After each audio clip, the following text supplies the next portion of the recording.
David Moyes, the impossible inheritance. Alex Ferguson personally picked Moyes as his successor. On paper, it made sense. Experienced manager, respected coach, steady hand.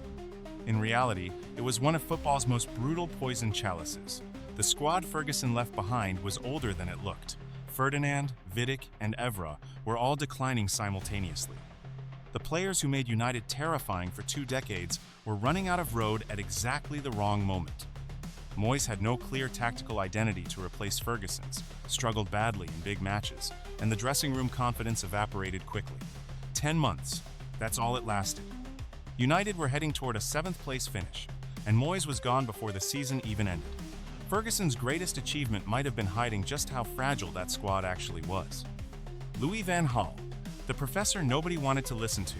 Van Gaal arrived with a reputation, a philosophy, and absolutely zero interest in compromising either. Possession-based, structured, disciplined football. His system was rigid, and his personality was even more rigid. The problem was watching it. United under Van Gaal became genuinely painful to observe. Slow build-up, limited creativity, attacking threat reduced to almost nothing. A club built on excitement and goals suddenly looked like they were playing to avoid losing rather than playing to win. He did win the FA Cup in 2016, United's first trophy in 3 years.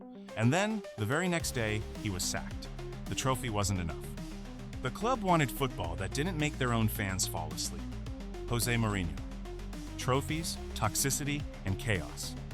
Mourinho brought exactly what you'd expect. Pragmatic defensive football, heavy reliance on experienced players, and an atmosphere that slowly poisoned everything around it. The Europa League and League Cup in 2017 were genuine achievements. United were winning things again, but behind the scenes it was unraveling fast. Dressing room conflicts became public. Mourinho criticized his own players openly in press conferences. The relationship with Paul Pogba, United's most expensive signing ever, became a weekly soap opera. The football was negative, the environment was toxic, and by December 2018, after a humiliating defeat to Liverpool, it was over. Mourinho left United worse than he found them in almost every way except the trophy cabinet. Ole Gunnar Solskjaer, the feel-good story that ran out of road. Nobody in Old Trafford history is more loved than Solskjaer, the baby-faced assassin, the man who scored that goal in Barcelona. So, when he walked back through the door in 2018, initially as caretaker, the entire club exhaled. The football immediately improved, results came quickly, and the atmosphere lifted. Young players like Rashford and Martial flourished. The team looked like United again, attacking and direct and exciting. But as the months turned into years, the cracks appeared. Tactical consistency was almost non-existent. Big matches kept slipping away. Transfer decisions made little structural sense. United finished second in the league in 2021 without ever looking like genuine title challengers. Then the wheels came off completely. Sacked in November 2021, Solskjaer left with the goodwill of a legend, but the record of a manager who ultimately couldn't bridge the gap between being loved and being effective. Ralf Rangnick, the interim who nobody quite understood.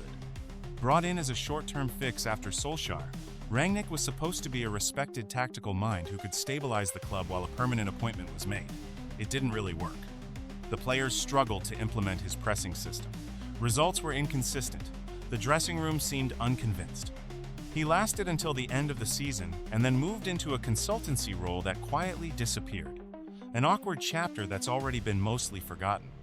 Erik ten Hag, the project that ran out of time. Ten Hag arrived in 2022 with a genuine plan. Rebuild the squad, install tactical discipline, and drag United back toward relevance. The first season showed real promise. An EFL Cup trophy, improved defensive structure, and a sense that finally someone was actually in charge of the football operation. But United as a club were simultaneously collapsing around him. Squad imbalance, injury crises, and ownership chaos created problems no manager could fully solve. Results became increasingly erratic. The performances ranged from genuinely impressive to embarrassingly poor, sometimes within the same week. By 2024, the patience ran out. Ten Hag was sacked, leaving behind a team that was hard to read and a project that never quite got the stability it needed to actually work. After Ferguson, United have tried loyalty, philosophy, pragmatism, nostalgia, crisis management, and structured rebuilding. None of it has worked. The league title remains as far away as ever, and the search, somehow, still continues.